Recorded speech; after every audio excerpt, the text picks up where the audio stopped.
Assalamu alaikum wa rahmatullahi wa barakatuh. Welcome to the Chef Yusuf Show, where we learn to cook the Islamic way. Today's dish is a very unique one because you can go to China and you see a version of it. You can go to Spain and you see a version of it. It is something that started in Arabia and it was influenced by the Islamic empire, of course. I'm talking about kuftah, or basically meat on a skewer, right? Kebabs, right? You ever see those? So today I'll show you the basic method to how to prepare the meat, and we'll talk about how Islam influenced other cultures through the food that we can find, inshallah. So let's go ahead, inshallah, let's get started.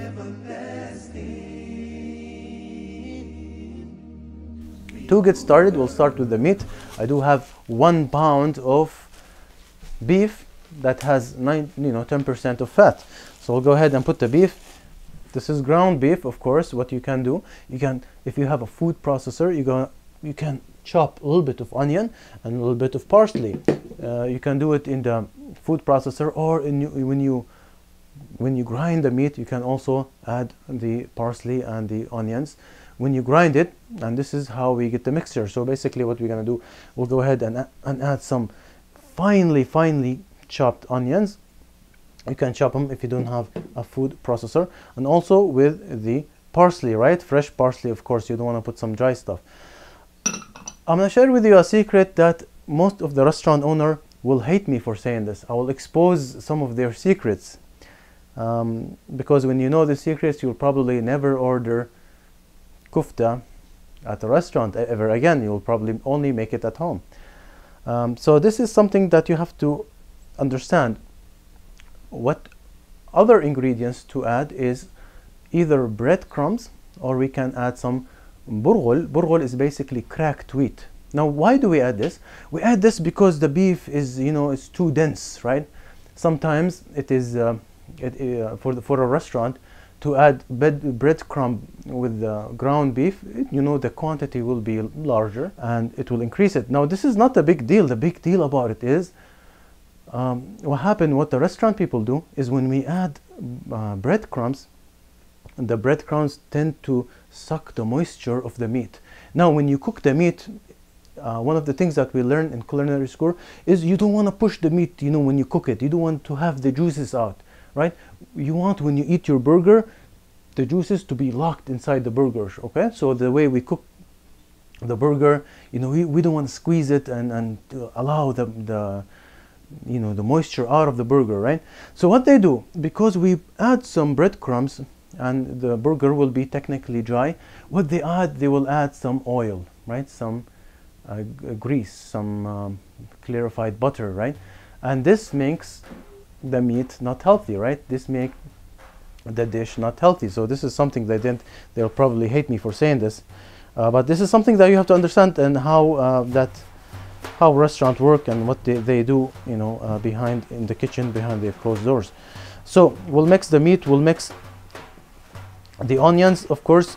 I do not recommend putting any flavors on the meat, because why? Because we like to make our own sauce, right? If you've been watching, if you've been following us, we have a lot of methods to make sauce.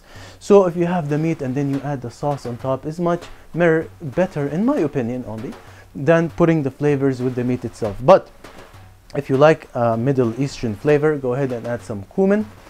If you want to add maybe some Indian flavor, you go ahead and add some curry maybe. But the thing is that we want to add is salt and pepper. Now, I'm not going to add cumin, I'm not going to add curry. That's really up to you. Go ahead and add them.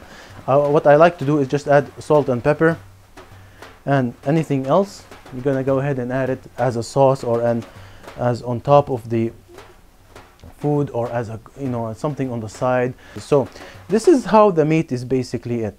You have some salt, some pepper, some onions, some parsley. You can add some garlic, of course, if you can grind some garlic. Very simple. Now from here you can go ahead and make a burger right out of this. You can make a burger, and one of the rules of making burger is you don't want to press it, you don't want to make it dense, you want it to be a little bit fluffy as much as you can. And when we put it in the grill, of course I have an electric grill. This is the Hoffman grill. If you have the barbecue, the chark, right, just put it on the hottest part and just do not squeeze them, right? You don't want to push the thing. Okay, some other tips I want to share with you is the skewers, right? Because we live in the Midwest in the United States. Alhamdulillah, there's a lot of trees, there's a lot of wood, so we use wooden skewers, right? In Middle Eastern countries, we don't have wood. You know, wood is a very scarce item. We only have olive trees, and you don't want to chop an olive tree to make some skewers. So what they use an iron skewer, right? So for the skewers, we go ahead and dip them in water. You don't have to do this at the electric stove, but the reason behind it is because when we put them in a grill, direct heat source and direct flames, they tend not to be burnt easily when we put water. Now I'll give you one quick hint. When we do this, I usually add salt with the water, so there will be salted water on the skewers. So when we put our meat on the skewer, you know, when we cook it, we tend to get the flavor from the salt on the skewer, from the wood itself, on the meat itself. So this is a quick hint, something really cool that you can do, right? So as you can see, we put them on a skewer. You don't have to put them in a skewer. You can make them like this, make them look like a hot dog. This is a kuftah that you can add. You can add them, you can put them with tomatoes and some potatoes and bake them in the oven. You can make them like burgers, you know, shape them like hamburgers like this. Go ahead and grill them. So the options are endless. The things that you can do with them are a lot. Now the Hoffman grill, you know, it gives you an indicator that it is 100% hot because the heat turns off. So this is an indication that's telling me that the heat is off. The other way to know that if it's extremely hot is we add a little bit of water, and if it does the push, see how it does the push? This is where we go ahead and add our meat skewers. So we'll go ahead and add them one by one. And we'll add the last one that looks like a hot dog to the top. Now there's only one rule to this. The rule is you don't want to press them, you don't want to take the juices out. You want to lock in the juices as much as you can. So I'll go ahead and cover it and cook it from the top side. And this will take a few minutes. Alright, and since we are waiting for the meat to be cooked, how long do you need it to be cooked? Well, some people like it medium rare, some people like it all the way cooked, some people like it charred. So it depends on how you prefer it and your taste. I believe this is done. Nope, still needs time. See, the first two are done, so we'll go ahead and... So as you can see, it is really simple, it is really easy. You don't have to set up a difficult setup. You don't have to put your charcoal grill, Hoffman grill, you know, the stuff you get for free when you open a bank account. It works, right? So inshallah, go ahead, add some sauce, add some rice, add some kind of starch. Be creative, and this is what this whole show is about, right? We don't want to show you a step-by-step ingredients and how to follow, and if you don't know how to follow it, you can't even cook. No, this is something that you have to prepare and do it on your own taste, right? If you like cumin, Middle Eastern taste, go ahead and add that. If you like the southern state, like cayenne peppers and all of these Tabasco sauce and all of that thing, go ahead and add that. So it depends on your location. If you're from India and Pakistan, go ahead and add some curry and some crazy spices that will black the daylight out of you.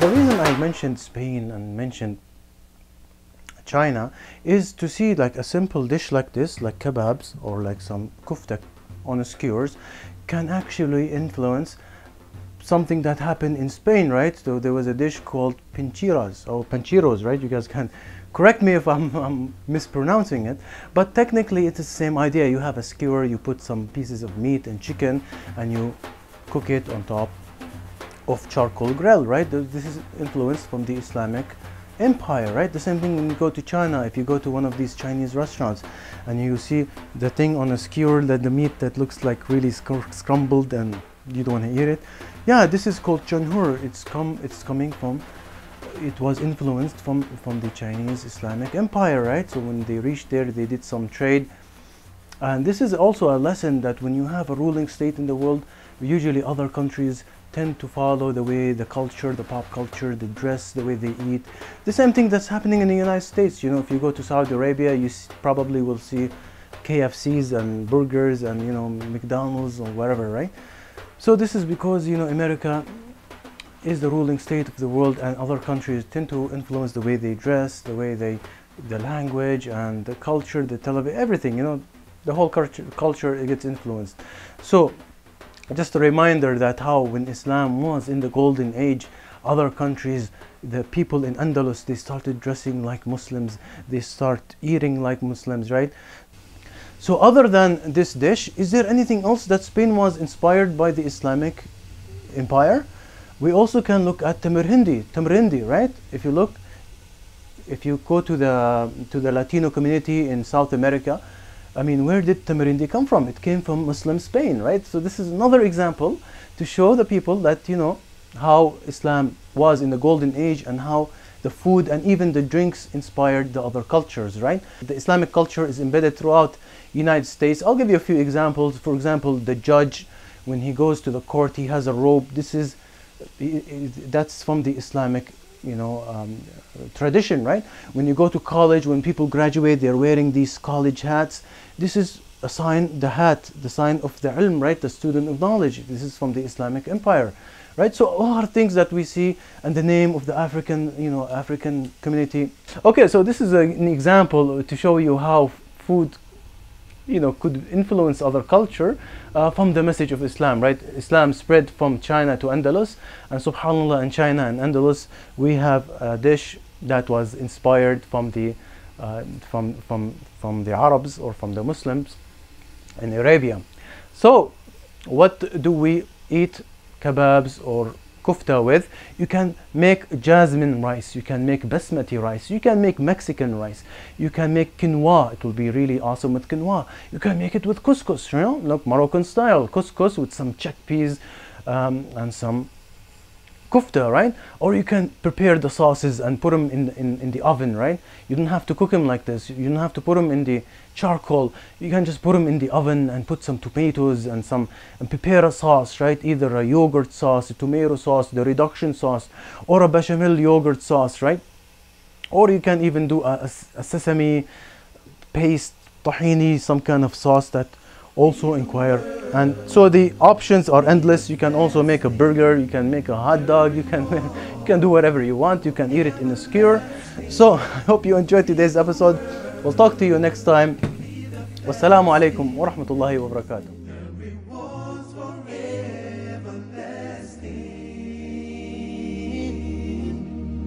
Feed the world.